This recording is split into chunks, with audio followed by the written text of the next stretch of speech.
ಬಾಗಲಕೋಟೆ ಜಿಲ್ಲೆಯ ರಬಕವಿ-ಬನಹಟ್ಟಿ ತಾಲೂಕಿನ ಜಗದಾಳ ಹಾಗೂ ಸುತ್ತಮುತ್ತಲಿನ ಗ್ರಾಮದ ವೀಳ್ಯದೆಲೆ ಬೆಳೆಯುವ ರೈತರು ಕಂಗಾಲಾಗಿದ್ದಾರೆ. ಶುಗರ್ ಫ್ಯಾಕ್ಟರಿಯಿಂದ ಬರುವ ತ್ಯಾಜ್ಯ ಕಸ ಧೂಳುಗಳಿಂದ ರೈತರ ಬೆಳೆಗಳು ನಾಶವಾಗುತ್ತಿದೆ. 4,000ದಿಂದ 5,000 ಬೆಲೆಗೆ ಮಾರಾಟ ಮಾಡುವ ವೀಳ್ಯದೆಲೆ 1,500ರಿಂದ 2,000ದವರೆಗೆ ಮಾರಾಟವಾಗುತ್ತಿದೆ.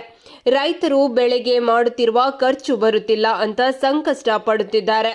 ಆದಷ್ಟು ಬೇಗ ಸಂಬಂಧಪಟ್ಟ ಅಧಿಕಾರಿಗಳು ಸಮಸ್ಯೆಯ ಬಗ್ಗೆ ಪರಿಶೀಲನೆ ಮಾಡಿ ಬಗೆಹರಿಸಲಿ. ಎಸ್ಟಿವಿ ನ್ಯೂಸ್ ಬಾಗಲಕೋಟೆ. ಕೊರೋನಾ ಟೈಮ್ದಾಗ 300-400 ಮಾರಾಕ್ತಿತ್ತು. ಈ ಟೈಮ್ದಾಗ ಬಂದ ಫ್ಯಾಕ್ಟ್ರಿ ಬೂಜ್ ಬಂದ್ ಬೀಳಾಕ್ತತಿ. ಇದು ರೇಟ್ ಸಿಗವಲ್ದು. 4,000 ಮಾರ್ತಿತ್ತು. ಈಗ ಬರೀ 2,000ಕ್ಕೆ ಯಾರು ಎಲ್ಲಿ ತಗೋರು.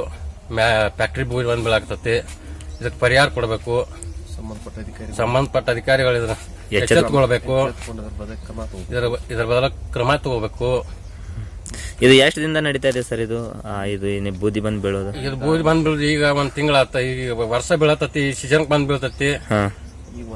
ಈಗ 1 ತಿಂಗಳಾತು. ಫುಲ್ ಬೀಳಾಕ್ತತಿ.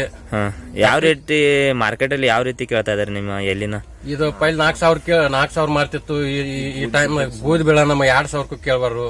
ಹೌದಾ? ಇದೀಗ ನಿಮ್ಮ ಮುಂದಿನ